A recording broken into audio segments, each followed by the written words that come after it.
Hello, everybody. Thank you for watching or listening to the podcast Tell Me Your Story.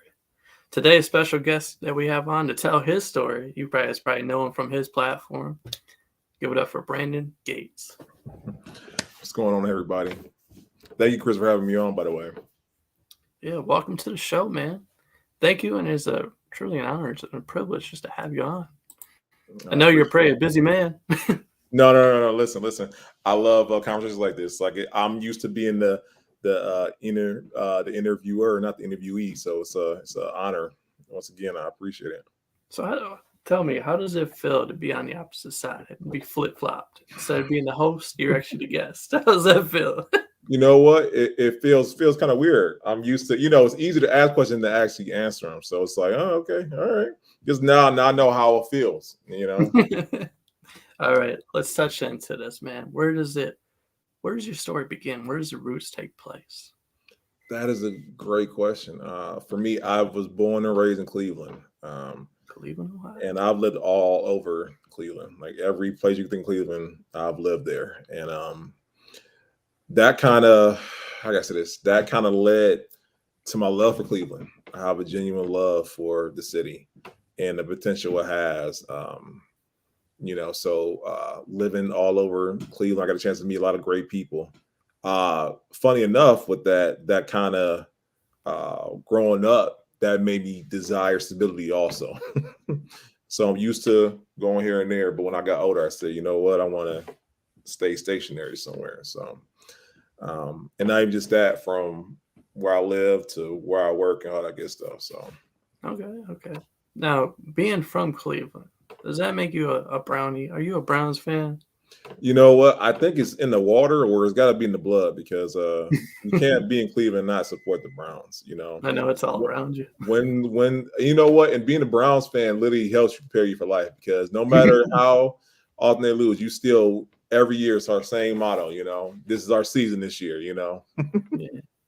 Now, tell me, what was it like? I'm a city, I'm a small town boy. I'll say that. Hmm. Coming from the small town, Cleveland is what people not familiar with is the city. So kind of give us an in-depth feel for what was like growing up in Cleveland. So I have lived in the inner city parts of Cleveland. I've lived in the suburban parts, and I've also lived in the inner city parts of Cleveland. And there have been beautiful people out in both aspects. I've seen the worst that Cleveland has to offer, and I've seen the best that Cleveland has to offer. In both, it helped cultivate me to be who I am today. Let's just say that. And that kind of led me to where I am now with the podcast and with the being a real estate agent, because part of what I do now is I love educating people who probably want to be privy to this knowledge of real estate and how I can change their life and change the lives of those around them.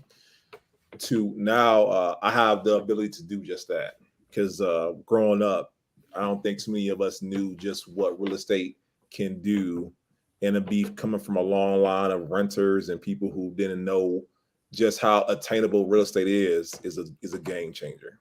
Yeah. Now, how was your schooling experience? Did you know right away that you wanted to be in real estate? You're all around it. What was going on? You know what's funny? I went to a trade school. It's a trade school by the name of Max Hayes. I went there for building construction. And the sad part about it, Chris, I don't know how to frame. I don't know how to lay brick and mortar. I was not paying attention. I was not. It's funny enough, one of my best friends is a contractor. He also the Max Hayes. He actually did pay attention. We do work. We do business to this day. But for me, I did not know what I was going to do when growing up. This is the funny part about it. I actually had a scholarship to John Carroll University to go to school for theology, for religious studies, right? Okay. But unfortunately, being young and not being, and this, my daughter is 16. I tell her all the time, she tells me that I want to take a year off of school. I said, don't do it, because what happens is you take that year off, and then a year turns into many years, right? Yeah. And and I didn't go back to college until I was 30. So no, I did not know. I literally it came about. It's funny how I became a real estate agent. I When I was married, me and my ex-wife, we purchased a home, and unfortunately, no one on either side of our family knew about how to purchase real estate. So thank God for a real estate agent, and I just love the fact he took it step by step, and I just said, man, we need more of that. Yeah. So one of the things I did after we got divorced is that I said I'm going to take this time to, of course, I'm going to do my due diligence to try to get better. But at the same time, I'm going to take that time to do something I always want to do, and that was the real estate portion, and also the podcast. Now, is that something that you always wanted to do growing up? Is that what your calling was, or did you want to do something else? Yeah, No, something else. that's funny because I always thought it's funny. I am not a person who likes to speak in front of people. But I always find myself being in front of people speaking, right? Mm-hmm. So the real estate was just a vehicle to get me there. But even now, like I found myself speaking about different things. But no, I did not see myself. It's kind of funny because even to this day, even when I speak in front of people, it's still kind of new. It's still kind of, I still get nervous. I still get anxious also. So, well, once again, like I tell anybody who's never spoken before, just keep doing it and you'll get better with time. And I feel like I'm getting better with time. And it's funny, like you mentioned this, like just public speaking and all that good stuff. As I was just having this conversation the other day at work, because my grandma had just passed away recently. I'm sorry. Yeah, thank you. But I had to go up there and because they wanted me to be the speaker. They wanted me to go up in front of the crowd and give say something about your grandma, read a couple of verses, be kind of like they told me, don't become the preacher, don't start preaching because I know how you are. I was like, I can't make any promises. I started reading them verses. Yeah. But getting up there, it made me, like, after it was said and done, I felt really good. I felt like confident compared to when I was in school. Got in front of that classroom, and I was just like, oh, can I come on? I just want to get through this real quick, read this real quick, and sit back at my desk. But when I got up there at the podium and started reading, I was just like, man, this is actually pretty easy. I could kind of do this. That's good. And then, like you said, if you continue to do it, and that's why I was thinking to myself, I need to start doing this more often because I think I'd be pretty good at it once I get more comfortable just being in front of a crowd and just talking. But thinking back to being in school, no, I couldn't do that. I'd be like, nope, can't do that, man. Nope. No. And like I said, and God is good, man, because once again, I remember my best friend, Daz Patterson, and shout out to Daz. He was telling me, he talked about a story about Moses and how Moses had a stutter, right? And God used him. So if God can use Moses, he can definitely use someone like myself. So keep that in the back of my mind when I think like, all right, God can use me for you. He can use the imperfect person to do his perfect will. So he can use me. I know he can use me in this. So. And the crazy part about that story is, I try not to preach, but going back into that, Moses he would stutter so bad that he came to God. In case nobody knows that story, he had to go to God and tell God straight up, even though God knew that he could use him, and be like, no, I know what you're about. But Moses was so convinced that he couldn't speak in front of a crowd, he had to use his brother. Yeah. He had to have Aaron do it. Aaron, his brother, had to come up and do everything for him until eventually he got to the point where he was like, you know what? I can do this. Yeah. I should have been doing this all along. I think sometimes we have this perception of ourselves that is less than what God, created us to be, and I know for myself and my part of my journey was learning that too. Like, God, he put a purpose inside all of us, and who are we not to carry it out, right? Who are we to limit ourselves because God created us, right? Yep. So that's something I had to learn over time myself also. So. And that is the whole purpose of this platform, man, is to show people that they have that greatness inside of them. Absolutely. That everybody has this unique gift inside them that needs to come out to the world, that God has blessed us all with. We all have a unique gifts, I should say, that could carry us into life, the life that we want to be a part of. Don't get me started, Chris, because another thing that I remember me and my friend we're talking about the parable of the talents, right? And how even the one guy had the one little only had like 2 talents, and he was able to do great things with the 2. And got the guy with the many talent, got the guy with the little bit of talents or whatnot, right? And it just makes you think about whether you have 1 talent or many talents. What are you doing with the talent you do have, though? Yeah. So, don't and it's been reworded so much in the Bible too that what was it? Seeds. They gave them seeds. The farmer gave the son seeds to go plant them, and then they went out and planted seeds. They went out, or it was something along those lines. I can't remember exactly how it went, But the farmer sent his sons out to the market to, take what their gifts, pretty much what you just said, and how are you going to use them? Are you going to bring them out into the world and let them blossom? Or are you going to bury them in the dirt? There we go. And I think about that every time I don't feel like speaking or I don't feel like getting up to tell anybody about how it is, these things can help them, because I think like, okay, God gave me this knowledge. He gave me this voice. He gave me this platform. What am I doing to use? Am I using it to glorify, not yet to glorify him, or am I just, like you said, just leaving it in the dirt? And then, like we all know, we don't want to be getting up to him and saying, "Hey, I always want him to say, good and well done, servant," right? Yeah. And just having that belief, man, that gift, having God as a partner, takes the load off of you. It takes the stress off of you. He guides you. Places that seed into your subconscious mind. To make you understand, like, hey, this is what I need to do. That's how it's working. Listen, like I said, I would say this to anybody, like, having faith, even if it's small faith, and doing the work, eventually your faith will catch up to what it is you're trying to do. That's my belief. I'm a living proof of that. That even having small faith or just having a little bit of faith and then actually going about the action will get you to where God wants you to go. And he said it no better than this. Jesus himself, man. I know we're kind of getting off topic. Oh yeah. But the seed, man, that little seed, seed can move mountains. Absolutely. Meaning, if you believe it and have that strong belief inside of you, brothers and sisters, make it happen, man. You can make the world around you blossom. Absolutely. Think about that for a minute. I mean, it might sound like you might be in disbelief. There might be somebody actually watching this right now that's kind of thinking to himself, like, what are you guys talking about? You guys are kind of out of your... I want some of that drugs that you guys are doing. Like, no, this is life, my brother. No, that's life. This is life. This is life. Yeah.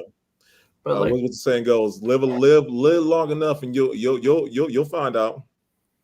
Yeah, and a better way to put it, like I was beginning to touch on, he was touching on, we all have gifts inside of us, greatness inside of us, and you're probably asking yourself right now, what is my gift? Well, the gift is simply this. What do you find yourself that you enjoy doing? That just comes easy to naturally. Yeah. You like doing it. It's simple to you. You got people in your corner probably telling you that you should do that for a living. Why not? Why not now? Absolutely. Why not try to use that gift? Think about it. But let's get back to your story, Brandon. So there we are. We're in school. You were talking about school. And you're getting into the real estate market. Plus, you were talking about, you're beginning to touch on your podcast a little bit. Yeah. So let's take it. I'm sorry. Go ahead. No, I was saying, my story is a little bit different than everyone else's because, unfortunately, during the pandemic, I got divorced. I was married for 10 years. And anyone who's been through any trauma, or not even trauma, like any grief in their life or whatnot, you know that it was 5 stages or whatnot. And after going through those stages, I literally said to myself, you know what? And this is just me, guys. This is me. I have a tendency to not like to stay down. I don't. So my thing is, okay, with the time I got, what could I be doing? Or what are the things that I want to do I've never done before? And like I said, that's when the license came in. But then the podcast came about during that time also, because during that time I was real heavy into podcasts. I would listen to a lot of different podcasts, but they're all entrepreneur-based podcasts, right? Because at that time I was like, well, I'm about to be a real estate agent. I want to learn more about entrepreneurship. Let me, gather information I can, right? With that being said, I started listening to these different podcasts like Earning Leisure, just these different podcasts, right? And they're all based in different places like California, New York, all that good stuff. And I said there wasn't a one here in Cleveland that I knew about. So my mom always told me, if it's something that's on your heart, to do it. And that's where the pull-up experience came from. And I never forget when I first started out, me and my business partner, her name is Marquita, Eddie, thank you, by the way, Marquita. She took a chance. I reached out to her and I told her my idea. And mind you, we never met literally in person. It's all via the social media. It's all via Instagram. And we met up. And at first, we were talking about putting together a network event. The network event went great. And in the process of us creating a network event, we were sitting around, and a random person was sitting around and saying, "Hey, you guys should turn to a podcast." And we took it as a confirmation, like, "Okay, Lord, this is obviously what you want us to do, right?" And from there, we're on episode 154 now. So 154 episodes. From one episode to 154, we have had 154 different entrepreneurs in our city. We're not slowing it down either. And this is what I wanted to convey. Like, I do this. I love this. I love hearing the stories of different entrepreneurs. I love hearing the obstacles they went through and how they persevered through. I love, because our thing is that through every episode should either elevate, either encourage, or it should empower entrepreneurs as they listen to it or they watch it or whatnot. And I believe we're doing just that. And I feel like this podcast is my ministry, to be honest with you. It keeps me going, helps me keep being creative. It helps me give a voice to those who normally won't give a voice, who aren't given a voice. So I love it. I love it, really, I do. Yeah.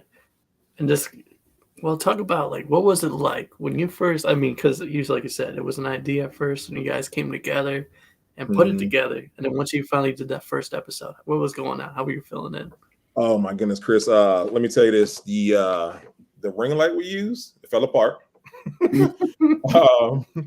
Not only that, I didn't know anything about audio or nothing like that. So I was trying to record on my phone with the laptop, and the laptop was sitting like 5 feet away from the actual conversation. The audio was bad. It was an experience in itself.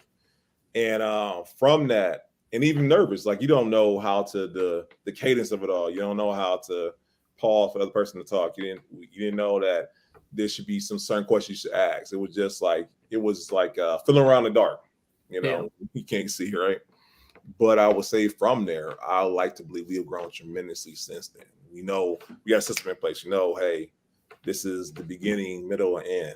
We know that, okay, we want to make sure we capture this story, we capture this moment in the conversation. Like, we've done it so many times to where now it's just like, it's come natural now. Yeah, just natural. Yeah. I remember those days, like the first time I did a podcast and like the whole idea of coming up with it. And once I got my first guest for the show, I was so excited because it was Dave Baumgartner. He's the franchise owner of Chick-fil-A here in Sandusky, Ohio. Nice. So it was my first guest on the show.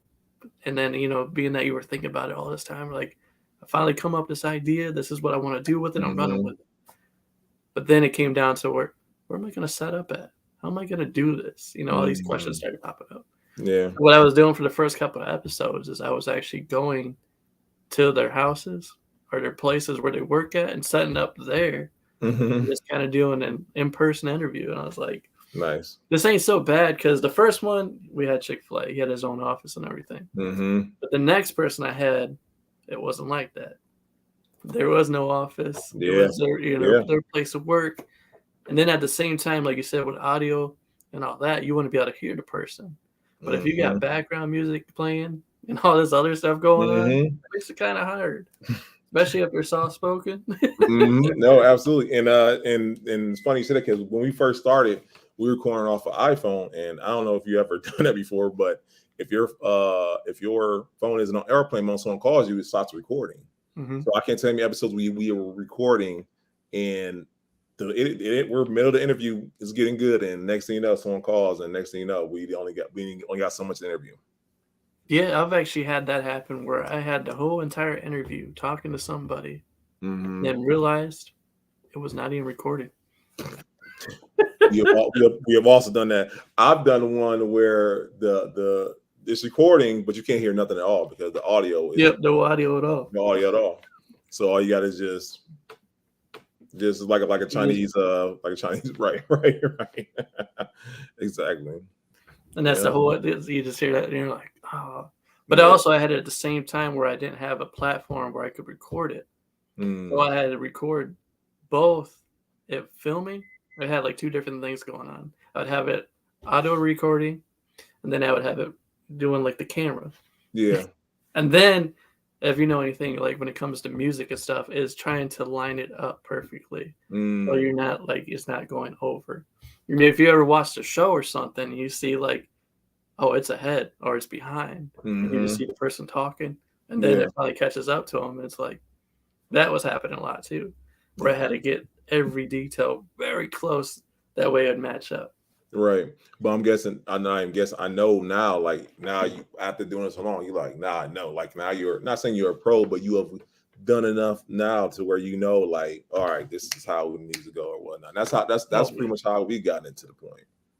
it's so easy now compared to when I first started. When you Because first like you started, said, yeah. you're not. For me, I didn't read a book or nothing how to do the podcast or anything. I just did it firsthand. I learned everything by myself and kind of just See, picked up as I went. so for me, I had purchased courses, YouTube, and all these little things. And this is another thing I tell everybody. I say just do it because you'll learn more when by your mistakes than to get the what they call it analysis paralysis about learning all these things and how everybody else does it without versus actually doing it. And now then you get paralyzed like, oh man, I'm not ready yet. And I just say just do it and learn from the mistakes and then correct them as you go. But for me though, I get what you're saying, but I got Mm-hmm. to the point where I was just like, dude, I'm just gonna have a conversation with somebody. Mm, Just be real. Just be who I am, and I'm just gonna talk yeah. to you. And just let you, I'm gonna talk, and then I'm gonna let you talk, and kind of go Oh back yeah, and forth. absolutely. That's basically what we're doing right now. No, absolutely. And it's so funny because like you said, like I'll watch some of the other people and I was like, all right, I want to do what they're doing like that. And then you realize like you don't want to do it like everyone else do. You want to make it your own. Yeah, And like you said, eventually you'll inadvertently because you'll tailor it to where it makes sense for you yeah. and whatnot. I mean, when you're trying to be somebody else and not yourself, this goes for Hmm. everybody, even outside of the platform. Absolutely. Just be yourself, man. That's Be all you gotta yourself. do. I mean, it makes it so much easier. You try to be somebody else. You try to be David Letterman or somebody, Right. some other TV host, trying to Hmm. copy their style. I mean, it's just not gonna work out for you. You're gonna be Absolutely. Right. Right. choking And up. then You're gonna be like, there's another thing I realized is that there's an audience for everyone. So whether if you, I seen a podcast where it's just literally a guy flipping a coin. That's it. That's about his whole podcast. He just says, "What you think today? Here's the tails." And he actually has viewers. He has subscribers to his podcast. So there's an audience for everybody. So never negate what you have to say or what you're doing in your podcast because there's an audience for it. think about that for a minute. Just what you said. All he does is flip a penny. He That's flips a it. coin. That's his whole show. That's it. But it works, man. It works. And people are watching it though. That he has viewers. He has subscribers. So there's an audience for that. Yeah, and that's cool, man. That's cool. All right. The producer is handing me questions because he said we're getting kind of crazy over here. But all right. So we kind of touched on this, but what motivated you to pursue a career in your early childhood care? What what Wow. what motivated you to to get into podcasts? I should say. Uh, so one of the motivations was definitely giving a platform to those who normally don't have a platform. In the city of Cleveland, when you think of entrepreneurship, well, now I would say there's more podcasts, but when we first started, there weren't any. And when you talk about entrepreneurship in Cleveland, there's only so many names you can think of that were always being prominent in the news or on social media. And we know so many great people, entrepreneurs, we want to give them, the spotlight. Mm. And that's where we came in at. That's literally what motivated it, honestly, because they're like, we know this person who makes great jewelry. We know this person over here who has a daycare. So we know this person over here who has a event space. Just all the different things that people didn't even know about. And I tell you what, after creating that, we created like this community, literally this community. And this is where I know God is good because out of that community, the word of mouth is ridiculous because the podcast grew tremendously because I feel like because we gave that platform to people who normally wouldn't get because they were telling their aunts, their uncles, people at work and whatnot, and that helped grow the podcast together. Because we went from, I remember when we had no subscriber, I'm talking about none. We're talking about episode 24, 25, right? To literally I want to say episode 50, we went to like from 0 to like 2,000. 2,000 turned to 4,000. 4,000. Now, if I can't, right now, I think we're at 700 subscribers. And we've been in doing the podcast for 2 years now. So, and when I look at the analytics or look at the growth for most podcasts or YouTube channels, that is unheard of. Yeah, that's really, really good. And like, touch on that a little bit. Like you said, when you first started off, for the person that, just started their podcast and they're feeling like nobody's watching my stuff, why not? I think it's pretty good. But like you said, when you got to episode 24, you still had nothing happening. No. And then what kept you guys motivated in that moment? One, I always tell everybody, consistency is always key. No matter if no one's watching, keep doing it, because eventually, and I don't know, and this is I tell everybody, this is what I think. I don't know because I can't. I know sure I know it's God, but I like to believe that because consistency was the essential part of. After a while, someone was going to see it. I feel like someone's going to see it. You know what I'm saying? You keep putting it out. You know what's that they say in the Field of Dreams? You build it, they will come. I feel like that's the case. But also, we start doing different things too. We weren't just doing the same thing over and over again. And what they say this definition of insanity is keep doing the same thing and thinking different results. We didn't do that. We saw after a couple episodes, okay, let's change the thumbnail on this. Let's add this to the episode. Let's add this to the episode. Let's add show notes. Let's actually put some, not saying effort, we put effort in, but let's put additional things in place to help grow it all together. Yeah. Just getting them. I mean, once it started happening for you, guys started getting more motivated, getting more creative, like coming up with better ideas. You're like, why did we think of this in the beginning? Absolutely. And then it's funny because at first we were reaching out to people, and there's no shade on anyone that some people reached out to, they wouldn't even respond. Nowadays, it's quite the opposite. Now, people reaching out to us, and that's not even like being boastful. It's just that now that people have seen the podcast, they've seen it on other people's platform. They've seen someone post it, and they're like, "Oh, I want to be on there." Which, once again, that's all God. It's nothing that we're, it's not because of what we're doing, but at the same time, it's the fact of being consistent, and then people are going to see it. And like I said, nowadays, shoot, I think we're booked all the way out to January now.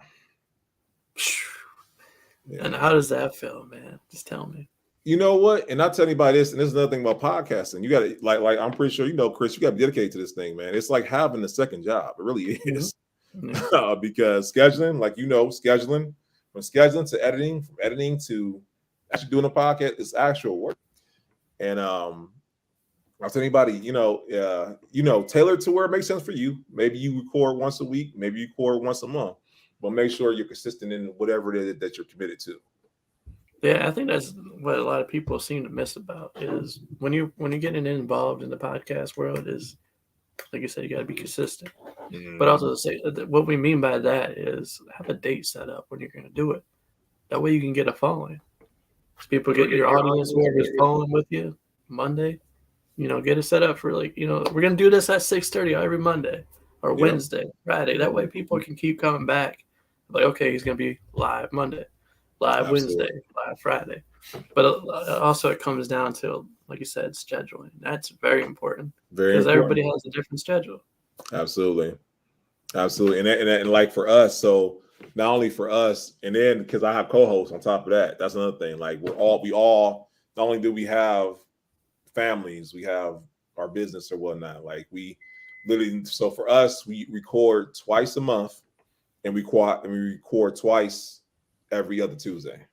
So we record 4 times a month and we knock it out like that. So that way we're dropping an episode every week. So we're being consistent in that. But what people don't know, we're when we do record, we record twice. And that way we're able to drop every week. For me, I like that. Also touch on, you said editing. That was a pain in the butt when I first started. Because like I said, audio wasn't matching up and it would take me about 2 hours. Mm-hmm. To get it just right. Yeah. A shout out to StreamYard for allowing me to use this because it makes it a lot easier. Because now I can just, live it from everywhere. Facebook, LinkedIn, wherever I have it going on. And it makes it so much easier.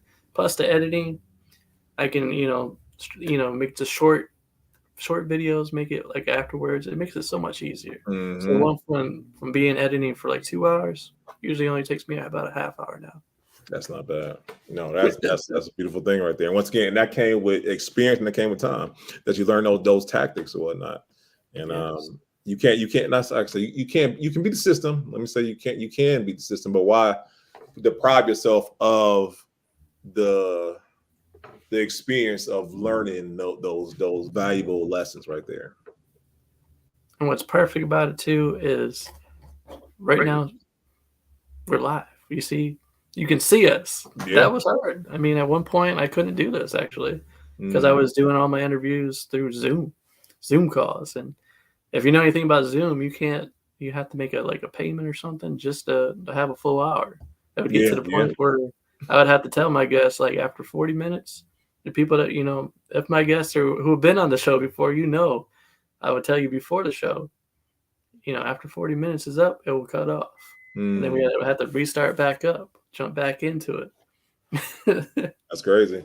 No, And then like when it would come down to it, I would have to edit all that, cut that all out, you mm, know. And then what I was doing for a while was I would put in like a commercial break during that time period when it would that's cut smart. off, put it That's like smart. like promote the person. And I still do that now. As you've seen when I promoted you on LinkedIn, I was like, all right, this is Rating Gates. No, that was good work, by the way. Thank you, brother. Yeah, no problem, man. No problem. That's what it's all about. All right. Next question. Can you tell us more about your background, professional journey leading to your current role? So my professional journey. My professional journey was, how can I say this? It wasn't a typical one. Like I said, I got my real estate license, and when I started in real estate, for me, it was a journey of self discovery because you realize, like, just all what you don't know, right? And I had to learn how to. I always knew about customer service, but I had to realize that you want to go the extra mile for your customers. That's what you want to do in business as a whole. Yes, And you from do. that, I gained so much clientele from making sure I go the extra mile for my clients. But when you first start as an agent, you just want to get a client altogether. I got my license in February. I got my first client in September. And one of the things they teach you in school is that you want to reach out to all your family members and your coworkers, and all that good stuff, which is okay. I'm not knocking it, but that'll go so far. And the thing they don't tell you is that your family and friends know you to be that goofy person that ate all the eggnog last year at the Christmas party, right? They don't know you to be a real estate professional, right? Versus a person who doesn't know you from Adam, they don't know they don't know you personally. They just know you for the profession you have or the potential that you have as a professional. Mhm. So with that being said, I had to learn how to be able to convey professionalism, but at the same time be myself too. And my moniker that I love, I never forget. I was talking to one of my friends, and I was like, "Man, I'm not like an average real estate agent." And he's like, "No, you're not, man." I'm like, "Yeah, because like I like to talk in a way. I like to talk in a way that the terminology will say this go over your head. I'll make it plain and simple so you understand it, right?" And what I'm saying, I'm like, you know what? I am not like your average agent, and ever since then, I've been rolling with it ever since. So my moniker against all social media platforms is not your average agent because I believe in that. Even now on social media, I don't just talk about real estate. I talk about real estate, of course, I talk about real estate all the time, but I like to bring in like other things, the mindset piece of it all too, or whatnot. And you'll be surprised how many clients I've literally gained for that alone. Just one of the things I hear from all my clients all the time is like, I want to do business with you because I believe I will have not saying a good time, but like I would be able to have a conversation with you as a whole. And like I appreciate that. And a lot of people don't think about the personality part of their business. You want to be professional, but you also want to bring your personality to your business also. Because I believe people do business with a person that they can see themselves doing business with. Oh, without doubt, without doubt. And like you said, you're just being you. You're being yourself. And Absolutely. that's what matters, man. That's what people look for. They're not trying to see somebody trying to be somebody else, but you're being yourself. And Absolutely. especially with this important decision, like you said, you're in real estate. They're making big moves, man. Yeah. They want to Yeah. make sure they got the right guy making the right move. Listen, Real estate, buying a house is one of the biggest investments you ever make in your life. So you want to make sure that you want to be someone who's knowledgeable, but it has your best interest at heart. Because like I tell anybody at Heartbeat, you want to make sure the person and I tell anybody at Heartbeat, like, listen, even if you go with someone else, that's fine by me. Just make sure you work with somebody who looks at you more than just a commission check. That's what you want. You want someone who has your best interest at heart and not looking at the check at the end of the transaction as a whole. Like, I like the fact that my clients, from beginning where their credit is all messed up to them purchasing the house to now they're having their housewarming. I'm there with them or whatnot. I'm there throughout the whole entire ordeal. So do you get a lot of repeat customers? You get a lot of people that contact you and ask you, like, after you got them a house and then later down the line they're selling that house? Do you get a lot of people that keep coming back to you?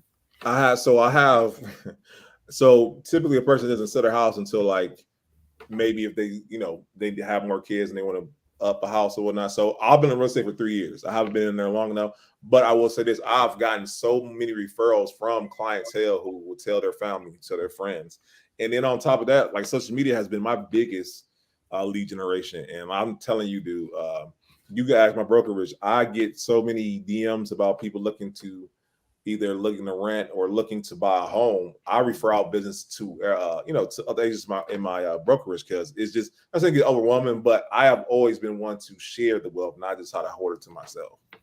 Okay. So for the people that are watching right now, let's kind of promote you for a minute. Let's make this happen. What area do you cover? You just cover Cleveland, or where you at? Where can people find you at?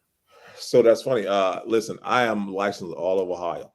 So Okay. listen, I will make the commute if need be. And if not, I can find you an agent in your area. But for me, I cover all of Cleveland, suburban areas, and all surrounding areas or whatnot.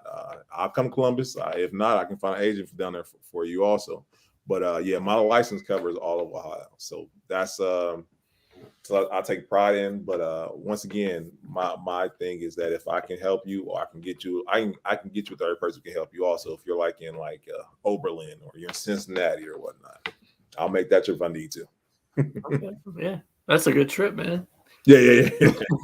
That's a good trip. All right, let's see what else we got here.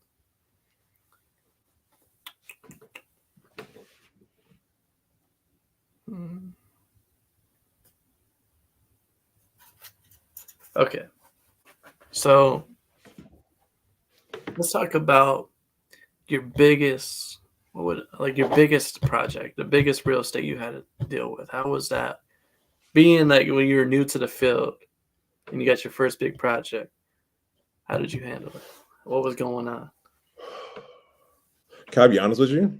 Yeah, go ahead. All right. So my biggest project was selling the church. Okay. And that's commercial real estate. Like, it's not like typical residential real estate. That is like a bigger aspect. How do you sell a church, right? Who's in the market to buy a church, right? And that's the great thing about mentorship, because thank God for my broker, because he had to come in on the deal. He helped me along the way. And at first I was one of the agents like, oh, I got it. I'll take care of myself. No, don't worry about it. I got it. Don't do that.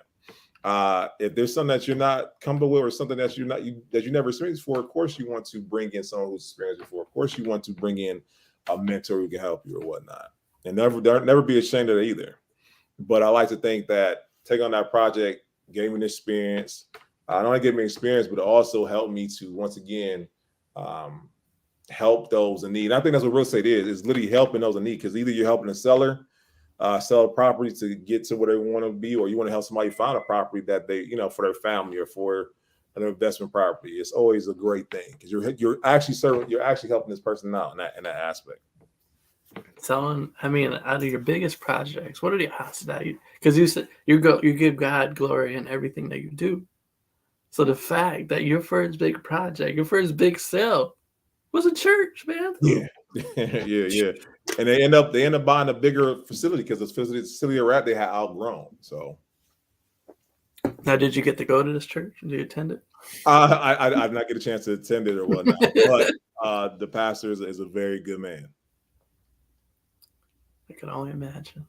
And then what was your next one after that project? After that, it was selling a 9-bedroom home. Well, it was a like I said, it's a multi-family that was converted to a single family. And that was a big project because the owner, he owned it, but he had, like I said, he had not been there upkeep it. So it was one of those projects that had a lot of potential.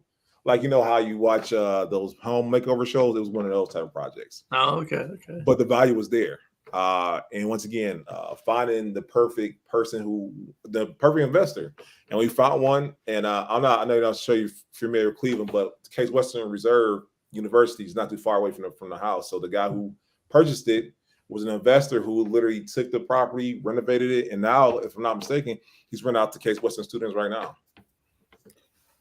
Break that down for us a little bit, because everybody kind of goes off of what they see on TV. Mm-hmm. Is it really like that? Do you have when you get into like selling a house, do you go in, you fix it up, you have people that do it for you? Break it down for us. So that's a great question. So all depending on what you want to do, right? I don't advise for a first-time investor to go for a project of that magnitude, right?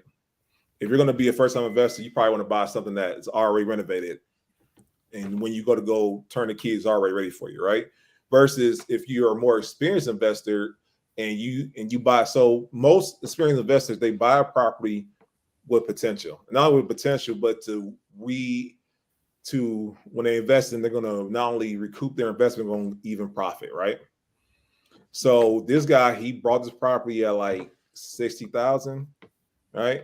And he knew off top that buying a person at 60,000, he's going to need to put about 40,000 worth of renovations into it, right? But when it was all said and done, if he put the renovations in, the property will be valued at 200,000 plus. So if with him putting his initial investment of personal property plus the renovations, he profited additional $100,000, when it was all said and done, right? And that's what you want. If anyone knows, most, and not even most, it's a proven statistic. Most wealthy people own real estate. It's a proven fact, right? And the reason why, because the wealth you accumulate from real estate is, you can do it a lot of different ways. And like I said, most people do it through real estate investing. And it's a great way to do it because, unlike the stock market, you're gonna gain, right? And it's no way to. Only way you lose if you aren't a person that works with a team of agent. You don't have a team of investors. You don't have a team of contractors that can help you along the way to reevaluate those numbers. Because if you're going in and not with no experience, and let's say, for instance, that you buy a property like that, and you're not assessing the renovation properly, and you purchase it for 6,000, but then you think, okay, I need to put about 8,000 in, or maybe you put another 60,000 in. That means you're cutting into your profits, right? Yep. So that's why it's so important to have a team around you, to work with a great agent, to work with a great contractor, to work with a great team around you, and just work with those who either done it before you or can help you along the way. So much truth in that. Yeah, no, listen. And I think, once again, if anything else, I could tell anybody on this podcast, listen, never be afraid to get help, whether it be a team, whether it be a mentor, whether it be just, hey, listen, I can't tell you, I reached it online that didn't know me from Adam, and they literally took the time out to tell me, answer a question I had for them. So don't ever be afraid to reach out to a person who's been there or is doing something that you want to do. Yeah, be curious. I mean, if you got a question, don't be afraid to ask it. That's a better way to put it. My mom always tell me, what's the worst that can happen? I can tell you no. Hey, yeah. You'll live at the end of the day. Okay, since you're on a podcast and you have your own show and you're in real estate, how many people have come across you and be like, dude, I know you from your show. You're selling me something? Does that happen a lot? Or? So me and my daughter, we were going to go grab some pizza one night, and this guy, random guy, this guy was massive. He was like really big. And we were grabbing pizza. The guy's like, hey, it's a pull-up guy. And I'm like, yeah, oh yeah, thanks, man, or whatnot. He's like, man, I love what you're doing. I love what you got, I'm saying? I love what you guys are doing, I'm saying? Appreciate what you guys are doing. And my daughter, she's pulling on me. She's like, Dad, you're famous? I'm like, no, I'm not famous at all. But and I'm saying it feels good, but it lets me know what we're doing is worth doing. If that wasn't confirmation, that definitely was. That lets me know that I didn't know the guy from Adam. Never seen him before in my day of my life, right? But the fact that he's seen the podcast, the fact that he recognized me was enough to let me know, okay, we're doing something right. Now, did you have to humble yourself after that? Did you kind of feel like, damn, look at me, I'm getting out there? You know what? I thank God for my co-host and my team, because they definitely humbled me. They're like, you're like, if you don't sit your butt down or whatnot. So no, I got plenty of people who are going to deflate any. If my head gets big, they will make sure to keep it deflated. Because you know what they say about the ego, man. Oh yeah, absolutely. Edging God out. Don't do it. Absolutely. Don't do it, because he'll bring you back down real quick. Oh yeah, absolutely. Yeah, no. And this is my thing. It's like I like the adage is that, like, I had the opportunity to sit in front of these people. None of this is because of my glory, it's because of his, right? Because at the end of the day, he's the one who gave the platform, not myself, you know. Okay. So who am I to think that, you know, this because of what I've done? I didn't do any of it, you know. I'm just a vessel that he's using to get it done. Just using your gift that you've been blessed with, man. You That's just let right. it blossom. He's using me, because I'll never forget, someone told me about, you know, saying how easily you got there, how easily you can be removed, or how easily be taken away from you. So don't ever get too full of yourself. No, like, don't get too big now. Exactly. Always remember to get thanks, like you've been doing. Absolutely. No. I never wanted to get too far away from that. So no. Yeah. All right. Since it's Halloween, just about, you know, and you're in real estate, and I know somebody's out there kind of curious. They want to know, have you come across a house yet that you had to sell that had ghosts? You know what? I've never been asked that question. I will say this, and it's not funny, but like, I have had the opportunity to sell a house that, unfortunately, there have been how I say this, things that no one knew what happened to the people inside of it or whatnot. So I was kind of afraid to like sell it. But you know what's so funny though? You know what's not funny, but you know it's crazy that investors invest in places like that because they know the value is going to be there, but the place is going to be cheaper. But no, I never sold a house with any ghosts or whatnot. I was just like popped in my head just because, you know, because Halloween's are like this week. I think it's this week or next week. It's for a lot of people. But I was just thinking, like, what are the odds of that? I wonder how often that happens in real estate, where people. No, I haven't gotten the ghost hunters asking, can they check out a house that I have? At least not yet. Knock on wood, right? Yeah, you got people going in ghost hunting. Yeah, I can see now. Next week, now I'm gonna tell you, like, Chris, man, remember when we talk about that on the podcast? Now I got a haunted house I got to sell now. Yeah, now it's coming into reality because we spoke about it. Right, we spoke it into existence. My bad, Brandon. My bad. I didn't mean to do it to you. My bad. All right. We're getting kind of towards the end of the podcast, but say somebody wants to get on your show. How can they do that? If anybody wants to get on our show, listen, literally just reach out to us. We're the pull-up experience across all social media platforms. And once again, I have to definitely got to shout out my team, because we have created systems now on our podcast, because I used to be the one who does the scheduling. I thank God now we have someone else who does it, because they do a lot better than I do. And if you reach out to me, I will get you to our producer, and she will take care of the rest. And next thing I know, we'll be sitting down with you. So reach out to me, or you can reach out to her. Her name's Michelle, and I can get you contact with her. And once again, and whether you got 5 followers or 5 million followers, we don't care. If you got a story to tell, if you have a story of how you overcome obstacles while becoming an entrepreneur, we want you on. So yeah, just reach out to me, or reach out to us on the pull-up experience all across TikTok, Instagram, Facebook. We will make sure to get you the right people, and never be afraid to reach out to us. Like I said, whether you got 5 followers or 5 million, we don't care. We want to hear your story, because we know your story can help out somebody who's either been an entrepreneur for 5 minutes or for 5 years. Yeah. Keep it going, man. Keep it going. I mean, either that or you can always give me a call, 216-450-4048. My mom, I see my mom yesterday. She's like, why the number all on social media? I'm like, Mom, they can call me. Listen, just call me at a respectable hour. Don't call me at 2 a.m. talking about, hey, I want to be on the podcast. That's the only time I can, man. Right. Well, leave text messages on there. Getting up there and having a little too much fun that night. I gotta get a hold of that guy, man. I gotta call him. Right.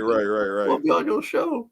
I know you're in bed, but let me be on your show. Right. Or maybe their business requires to be overnight, so they're like, "Oh, there's only hour I'm up." I'm like, "Okay, I'll get back to you as soon as I can." or that'd be one of those people that are like, I was watching your show, man. What was you said something out there? What was you thinking when you said that, man? What was going on? Right. I don't know, man. Um, just in case somebody just signed on, they're not familiar with your show, kind of tell them what is your show exactly about?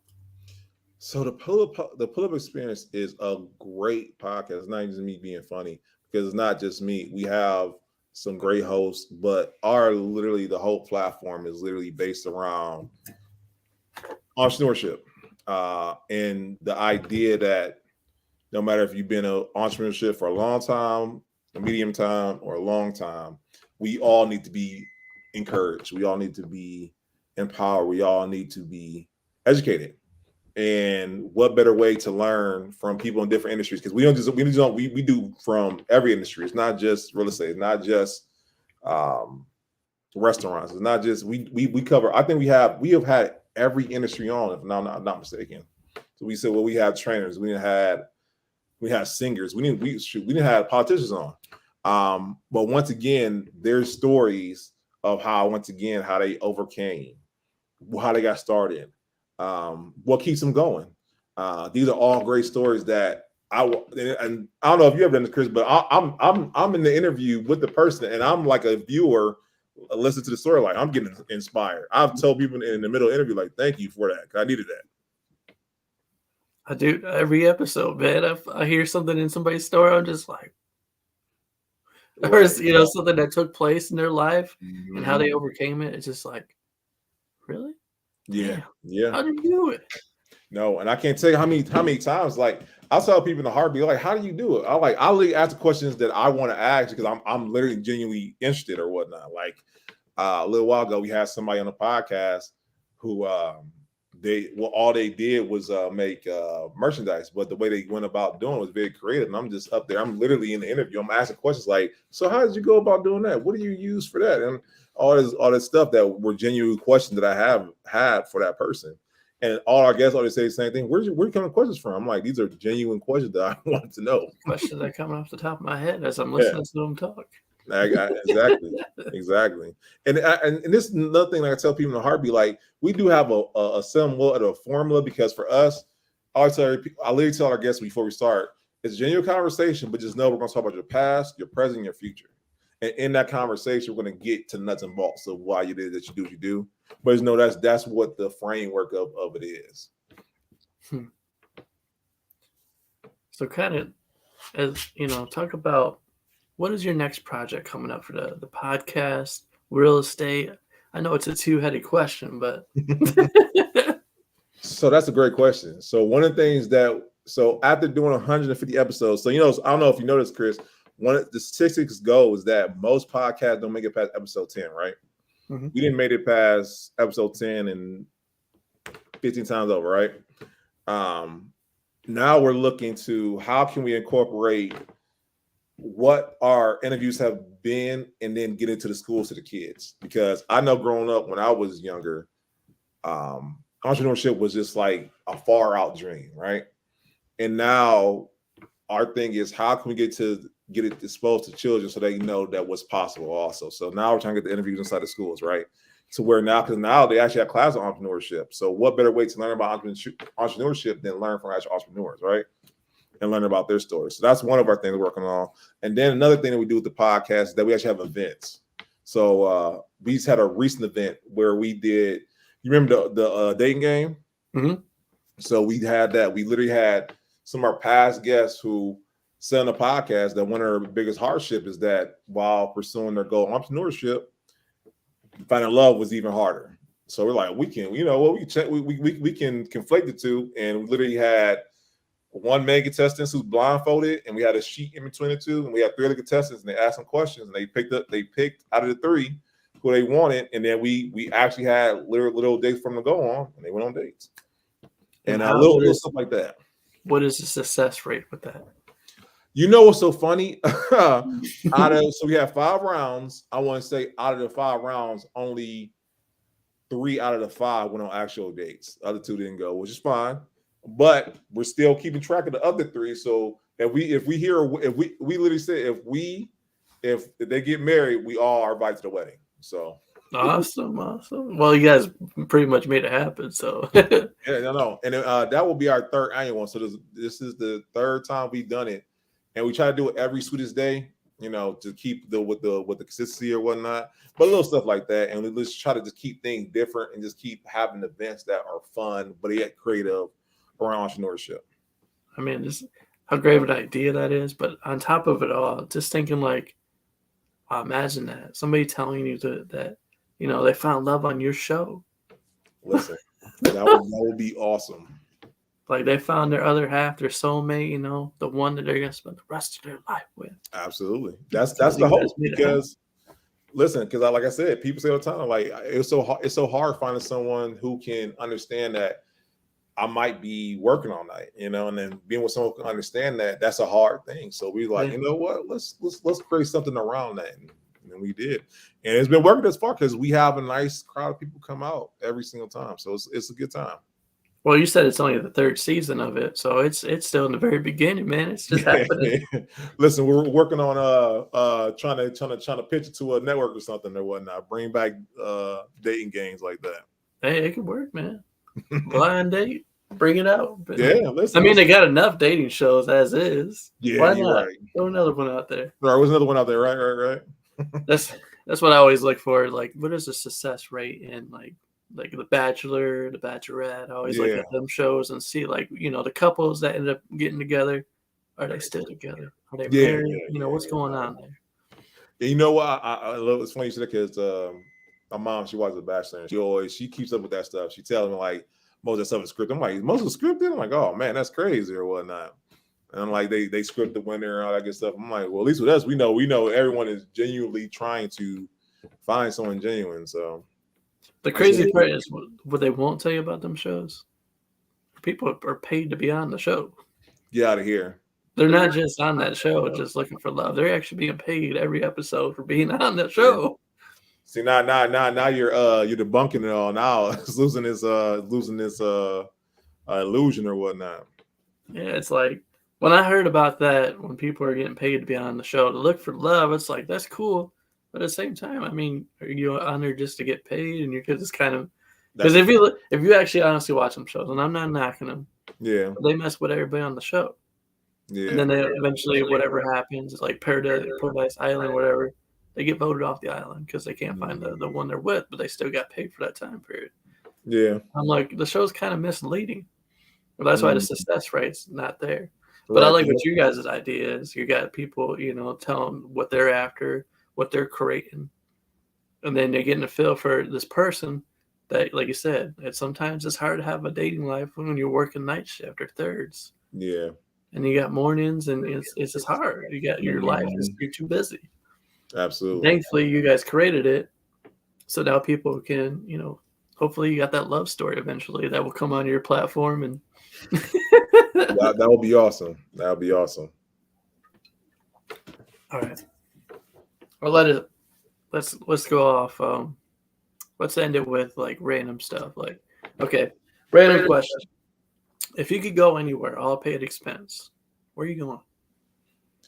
Oh man, what's so funny? My friends make fun of me because when I go on vacation, I'm usually home. I'm at home, literally just not doing anything. That's my vacation. But if I can go anywhere, that's a great question. I don't. Oh man, I'd probably go to South Africa. Yeah, if I had to go anywhere, it would probably be there because one, it's just a luxurious place, and I see all the time just how beautiful it is. So, and I love elephants too. So, I'm a big elephant enthusiast, like I said. So, from the fans that are watching from South Africa, show him a good time when he shows up. That's right. That's right. Show him around. That's right. Okay. If you could have any car that you want, which one are you gonna drive? Oh man, that's a great question, Chris.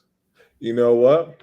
I already know because I'm a big enthusiast when it comes to pickup trucks and SUVs.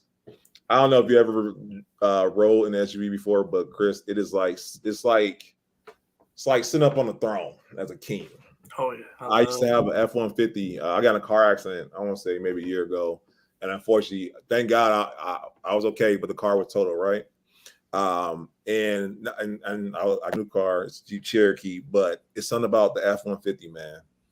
It's just how it sits up. So if I had to pick a car, it would have to be a brand new F-150, man, because they are just a lovely car, and it's multi-versatile. You can put stuff in there, but at the same time, you can tow stuff.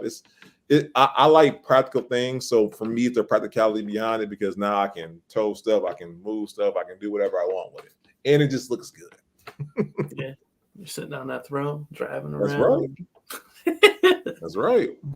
All right, for the last question, I pass the mic over to you and allow you to ask me a question. Oh, that's awesome. Okay, so this is podcast to the podcaster. What made you start your podcast? I've said it many times before. I found out let's, how can I put this? When I first got out of high school, I didn't know what I wanted to do. So I decided to start traveling. And as I was traveling places, I was talking to people from all over the place. If I was on a train, more than likely I was talking to somebody, getting to know them. But I found out when I was out on the road or if I was anywhere, I had this unique gift where people just seemed to open up to me and kind of just give me a feel what it was about. But they would tell me, like after I'd be like done and kind of walk away from the conversation, I realized I just heard their entire life story. They just told me everything from top to bottom. Would I ever see this person again in my life? Maybe. But at the same time, there was stuff I would hear in this story that I would be like, wow. Like how you said on like on your podcast, you would hear somebody say something or you're learning about the guest and you're just blown away. So you want to keep asking more questions. And that's how I would feel walking away from people after having a great conversation with them. Yeah. And then when I would talk to other people about it and kind of like go into detail, like you wouldn't believe what this guy did with his life. But I started thinking more about it as I was, during COVID, because I was doing DoorDash and I would be out there and just kind of talking to people. And then I realized that we're kind of getting away as a society from just talking to people in person. That's good. And then, I was talking to, people during COVID. And as I was door dashing, and it was coming back to me, this unique gift I have where people just open up and they just tell their stories. Then I started thinking to myself, why not create a platform where people can come on and tell their entire life story? And that's how it came to be. And that's where it is now. That's how you're on here right now. Thank you again, by the way. Thank you again.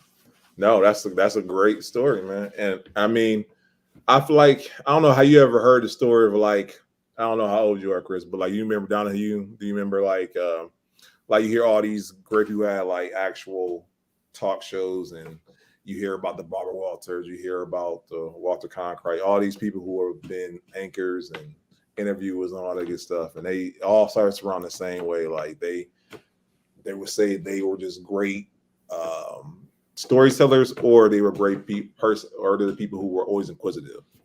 So and out of that, that's what branched off into be able to interview other people. So and they love hearing people's stories, and I think that's what makes a great interviewer, and I think that's what makes for a great podcast or show or etc. or whatnot. So I just like you said earlier in the show, I love hearing people's stories. I love hearing just people get into depth about what took place in their life or what happened, and it's like hearing what this person had to go through or what they're doing in their life.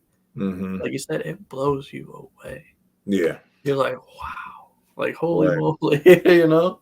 And you love being inspired. Go ahead. I was gonna say I also want to touch on the platform is not just for people that got stuff going on for themselves, but it's for everybody. Yeah. I want to, make that clear. This is a platform for everyone. Mm-hmm. So if you're comfortable and you want to come out and tell your story, come on. Message me. Let's make it happen. There we go. But go back. What was you about to say? And like we said, like I'm not saying the artist for everybody, but it's someone who needs to hear your story. You don't know who you're inspiring. You don't know who you encourage. You don't know who needed to hear what you had to say. Yeah, and and it's not just that, but well, it is actually just that. Say you're going through something in life, and you've done this incredible stuff in your life. And you might not think to yourself that it's that big of a deal, but like I said, me and Brandon, where we hear people's stories and hear what they've been through, it's kind of like you said, wow. But also at the same time, people are listening to that themselves, going through a similar situation. And your very own words and how you got through it is helping that person. Absolutely. Helping that person. Absolutely. All right, that's all I got for today, man. I just want to say simply thank you once again for coming on the show. Listen, thank you, Chris, and thank your audience for taking the time out to listen to my story, man. Yeah. Now, if they want to get a hold of you, contact you, how can they do that? Once again, you can reach out to the Pull-Up Experience online or my personal social media. I'm not your average AVG agent across all social media platforms, from Twitter to Instagram to Facebook, and or Brandon Gates. And listen, you got a question about real estate, you got a question about anything, you can reach out to me. You just want somebody to talk to, just reach out to me. We live in the hard times, and like I said, I feel like so we all need someone to listen to our story sometimes. So by all means, reach out. Make it happen, man. Absolutely, man. For everybody else, this is your host, Chris Baker. Thank you once again for watching and listening. Until next time, peace out.